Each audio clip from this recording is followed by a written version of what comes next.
मैं आपको मुबारकबाद देना चाहता हूँ कि भाई आप जज बन गई हैं। हम जज बन गए बानी। ओके, आप सही में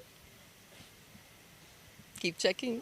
आप बाकी मैम आप पूरी तरह से जज जैसी लग रही हो, जैसा मैंने अभी आपको कहा भी, पूरी तरह से ये जो आपके कॉस्ट्यूम है, ये जो गाड़ी है, लाल बत्ती पीछे है, जज जैसी ही आप बेसिकली असल में जज जैसी ही दिख रही हैं। खैर, मैं पूछना चाहता हूँ ये लोग किसके फिल्म के लिए हैं? सबसे पहले तो मैं बिलीव करती हूँ कि जो कैरेक्टर आप अपनाओ उसको पूरी तरह से शिद्दत से करो। सो आई फील ये सबसे अच्छा कॉम्प्लीमेंट है आपकी तरफ से कि एकदम जज लग रही हैं। तो मेरा आधा काम तो हो गया कि ओके मैं जज प्रॉपर लग रही हूँ। सो कैरेक्टराइजेशन जब एक प्रॉपरली करना होता है तो फर्स्ट ऑफ ऑल वो आउटफिट, क्लोथिंग, लुक से आता है। And it's really nice to know that okay it is suiting perfect judge's character. Okay, I have a question for you कि क्या जी क्या क्या मूवी है मैम जिसके लिए आप ये शूट करेंगे बाकी जी? Basically you can call this a very different subject, बहुत ही अलग सब्जेक्ट है। और इसीलिए मुझे थोड़ा सा ललचा गया जब मैंने कहानी सुनी। नॉर्मली कहानियाँ लव सेंट्रिक और हीरो हीरोइन और इसी टाइप की होती है, और थोड़ा सा जब इस तरह की कोई कहानी आती है जहाँ पर एक एक जज एक लड़की से, फिर वो एक औरत बनती है, फिर वो एक हस्बैंड के सपोर्ट से वकील बनती है, और उसके बाद में वो जज बनती है। और पूरी इस जर्नी में उसके लाइफ में कुछ ऐसी हरकतें होती है जो उसको एक बहुत डिफ़िकल्ट डिसीजन लेने के लिए मजबूर करती है। एक माँ के लिए जब एक माँ बनती है औरत, तो उसके लिए सब कुछ उसके बच्चे के इर्द गिर्द हो जाता है, और उसकी पूरी लाइफ बच्चे के पॉइंट ऑफ व्यू से चलने लगती है। तो कभी भी कोई इस तरह का सोच नहीं सकता कि एक औरत और एक माँ और फिर एक जज होने के वजह से उसको क्या क्या डिसीजंस लाइफ में लेने पड़ते हैं। इस बारे में ये कहानी है, और बहुत ही रोमांचक कहानी है। कोई सोच भी नहीं सकता इस तरह के पड़ाव इसमें हैं। तो मुझे इसीलिए ये कहानी बहुत ज़्यादा इंटरेस्टिंग लगी, और off the beat from normally जो फ़िल्में होती हैं उनसे काफ़ी डिफरेंट फिल्म थी। सो मेरा इंटरेस्ट हमेशा से ये रहा है कि ऑडियंस जब भी फिल्में देखती है सोचती है कि कुछ डिफरेंट करे, कुछ नया करे। जी। तो I think this is the one. अब बाकी मैम आपने बहुत सारी भाषाओं में अलग अलग किस्म के काम किए हैं, फिल्में की जी। हैं, और जज कभी नहीं प्ले किया है आपने, am I right? No never. First time. बिल्कुल।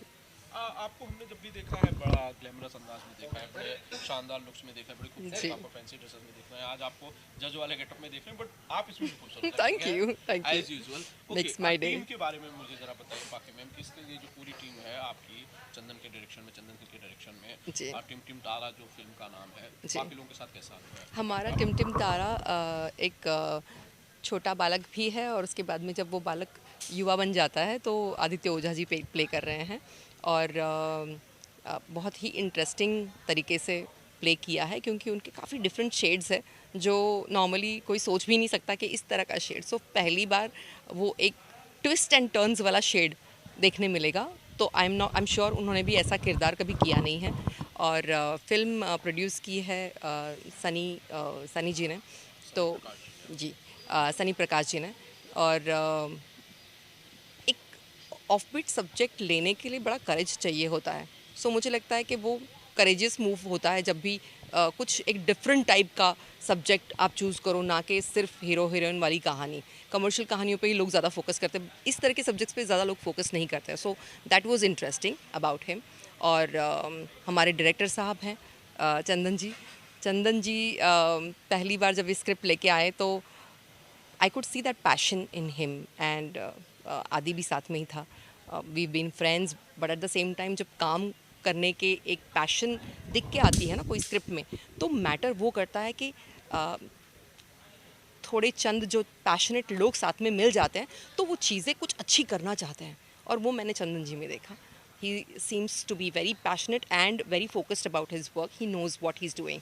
सो फर्स्ट टाइम ही जब हम तीनों बैठे तो हमने ये डिसाइड कर लिया कि ओके इस फिल्म को एक डिफरेंट तरीके से किया जाना चाहिए, ना कि कमर्शियल एंगल सोच के, बट कमर्शियल एंगल भी ऑफ कोर्स आप लोगों को दिखेगा। सो एलिमेंट हर तरह का है, but at the same time कहानी इस टाइप की मैंने भोजपुरी इंडस्ट्री में कभी भी देखी सुनी नहीं है। सो मेरे लिए बहुत इंटरेस्टिंग और बहुत चैलेंजिंग रोल है. So I am very excited. अब बाकी मैम बेसिकली हाँ, मैं राइटर जी के बारे में बताना चाहूँगी. सबा जी ने ये सब्जेक्ट लिखा है और बहुत ब्यूटीफुली लिखा है. जो एक आर्टिस्ट को परफॉर्म करने के लिए चाहिए वो उन चीज़ों को हम ऑन सेट भी वेरिएशंस करते हैं, but at the same time उन्होंने लिखा है, बहुत जल्दी में लिखा है, फिर भी बहुत अच्छा लिखा है. So yes, he is done a good job. अब बाकी मैम इस कहानी का कौन सा वो पार्ट था जिसने आपको बेसिकली इस किरदार के लिए प्रेरित किया, क्योंकि एक मदर प्ले करना है, वो भी एक बड़े बच्चे का आदित्य जैसे बड़े बच्चे का ग्रोन अप मैन का माँ का किरदार निभाना है आपको. मुझे लगता है this is only starting from her and ending with her. और मैं सिर्फ किरदार वैसे करना चाहती हूँ जो उतने पैशनेट है. हर बार वो पड़ाव दिखता है. एक लड़की जब शादी करती है तो वो भी है, और वो शादी करने के बाद में उसको एक बच्चे का सुख चाहिए होता है तो वो भी है. उस सुख को पाने के लिए उसे क्या करना पड़ता है वो भी है. और फिर जब बच्चा पैदा होता है तो बच्चे के पॉइंट ऑफ व्यू से आपका जीवन चलने लगता है, लेकिन एट द सेम टाइम किस तरीके से आपके हस्बैंड के सपोर्ट से आप अपना लॉ का पढ़ाई पूरा कर लेती हो, आप पति का साथ देने के लिए उनके जीवन के जितने चैलेंजेस है वो एक्सेप्ट कर लेते हो, वो आपको साथ दे के लॉयर से जज बना देते हैं, और फाइनली आप उस मुकाम पे भी पहुंचते हो, और फिर आप एक धर्म संकट में आकर खड़े हो जाते हो कि अब डिसीजन लेना है, अब लो, अब बताओ तुम क्या हो, जज हो, माँ हो, क्या हो. सो आई फील औरत के जीवन में ऐसे क्षण बहुत बार आते हैं जहाँ पर वो इस तरह के अचंभे में पड़ जाती है. जब बच्चा पैदा होना होता है तो आपके करियर को साइड रखो, बच्चे के ऊपर फोकस करो, बच्चे की पढ़ाई हो गई तो उसके बाद में बच्चे के लिए क्या कर सकते हो वो सोचो. तो everything is surrounding that. But एक औरत जब वो करियर माइंडेड भी होती है तो उसको किस तरीके से अपना घर और परिवार निभाते हुए एट द सेम टाइम आपके लाइफ में आपका जो धर्म है वो भी निभाना है, तो कैसे डिसीजंस लेने होंगे, इस बारे में एक कहानी है. एंड आई फेल्ट इससे बढ़िया कहानी हो नहीं सकती है for me to do. Like I feel मैं जस्टिफाई कर पाऊँगी इसको. नहीं, आप यकीनन इसे जस्टिफाई कर पाएंगी, और Thank you. इसी विश्वास के साथ मेकर्स ने आपको अप्रोच भी किया होगा. Thank बाकी मैम आपके थोड़े से और आपके सिनेमा से जुड़े हुए सवाल है. कुछ फिल्में बड़ी रिलीज हुई हैं. जी. आपके मित्र खेसारी यादव की फिल्म रिलीज हुई है सतलज 2, जी. और पवन सिंह की फिल्म हुई है हर हर गंगे. क्या बाकी एक ने कोई फिल्म इसमें से देखी, और देखी तो कौन सी देखी और कैसी लगी? मैंने फ़िल्म नहीं देखी है लेकिन ट्रेलर ज़रूर देखे हैं. फ़िल्म में दोनों ही बहुत उम्दा हैं और काफ़ी अच्छा डायरेक्शन भी है.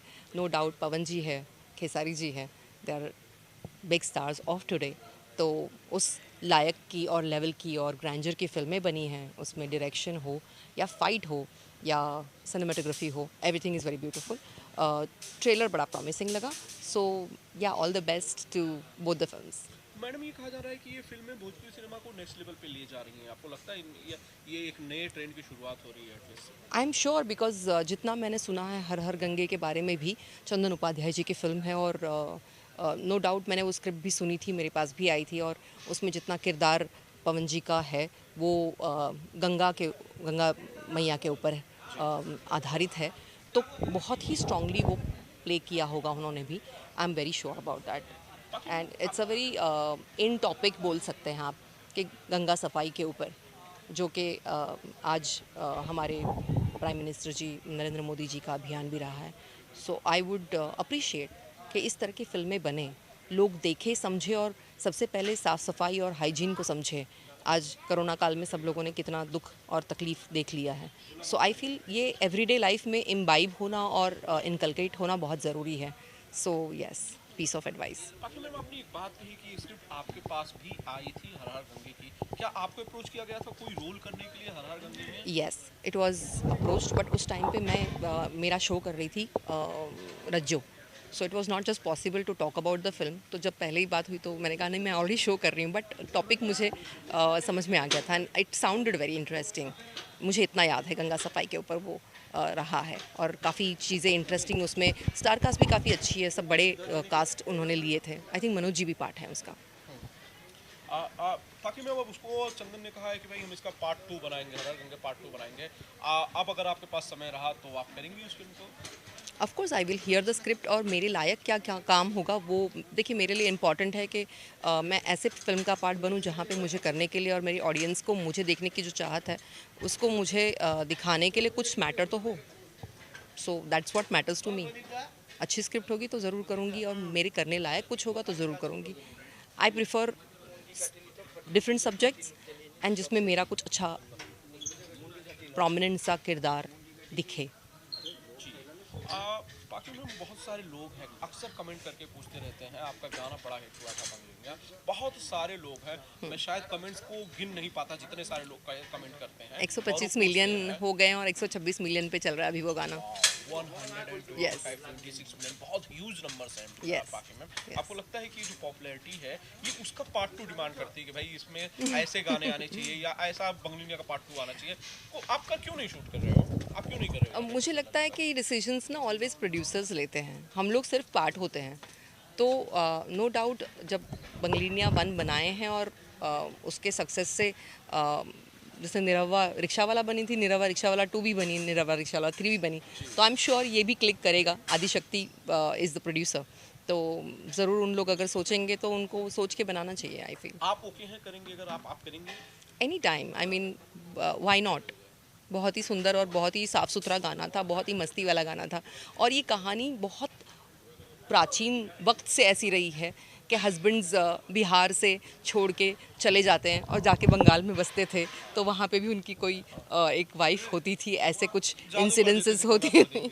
I don't believe in that, but या ये कहानियाँ हैं, मनोहर कहानियाँ हैं, और उनको मनोहर कहानियाँ ही हम समझे तो ठीक है.